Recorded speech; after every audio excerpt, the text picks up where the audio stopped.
Okay, so we're diving deep today into something I know a lot of you have been asking about, and Yeah. honestly, I'm kind of curious about it myself too. Oh, yeah. It's Mercury retrograde. It's a big one. It is, and like every time it comes around, it feels like everybody's like, "Oh no," You're bracing themselves. bracing, yeah, Yeah. for like communication disasters and tech going haywire and, Yep, all that. absolutely. You sent me some really interesting articles about it. Yes. So I thought maybe we could like sift through all the hype and, try to figure out what's actually going on. I think that's a great idea because, it's become such a cultural phenomenon, Yeah. like this folklore around Mercury retrograde. But I think it's important to separate, what's fact, what's fiction, and maybe even learn something about ourselves along the way.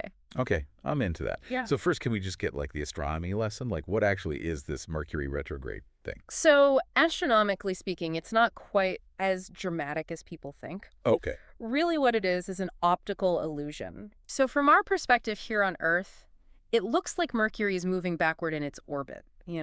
Hmm. But it's not actually going backward. It's just that the way that the planets are moving and the speeds that they're moving at make it look that way. Oh, so it's like kind of like when you're passing a slower car on the highway, and for a split second, it looks like they're going backwards. Yes, exactly. It's all about perspective.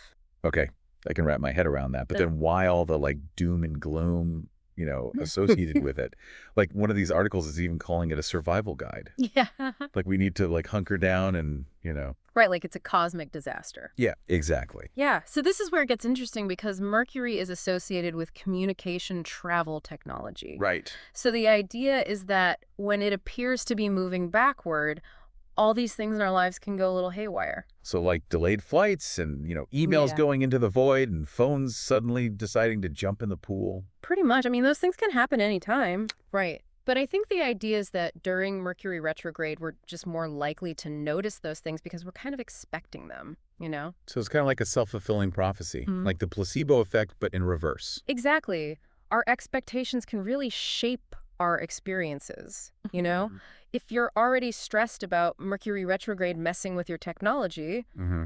you might interpret like a little glitch as a major disaster. You're more likely to like freak out about it. Yeah, exactly. Okay, so that's really interesting. Yeah. So like even if a lot of it is just, our perception, our psychology, Yeah. this survival guide idea suggests that there are things we can do to make this period, a little less intense. Absolutely. And one of the sources talks about reframing Mercury retrograde and seeing it as a time for reflection and review. Okay, so instead of like launching a new website or signing a big contract, maybe it's a better time to like pause, reassess, go back over things. Yeah, Like dot your I's and cross your T. exactly. Like tie up loose ends and maybe get a fresh perspective on things. I like that. Think about past Mercury retrogrades. Did any of those communication mishaps actually lead to any like valuable realizations? Or did those tech issues force you to kind of disconnect and recharge a little bit? Oh, that's a good point. Yeah. It's like maybe the universe is telling us to just chill out for a second. Yeah, just hit the pause button and look inward. Mm. That introspection can be really valuable. Yeah, I think a lot of us could use a little bit of that. For sure. So to kind of sum this all up, Mercury retrograde, astronomically, it's an illusion. Right. But the way we experience it and react to it, Yeah. it's real. It's like a real thing. Yeah. And maybe it's not so much about avoiding the chaos, but more about using it for some introspection. Yeah, like maybe there's a reason for this, Yeah, exactly. Okay, I love that. So here's something to think about. Okay. The next time Mercury appears to go retrograde, pay close attention to how you're feeling and behaving. Are you on edge? Mhm. Are you jumping to conclusions? Because this time of reflection, it might teach you more about yourself than about the planets. Oh, that is something to think about. Oh, I'm going to be watching myself for sure. yeah, me too. Thanks so much for breaking this all down. This was fascinating. Absolutely my pleasure. I'm definitely going to be thinking about this next time Mercury retrograde rolls around. I do. Thanks for listening, everybody. We'll catch you next time for another deep dive. See ya.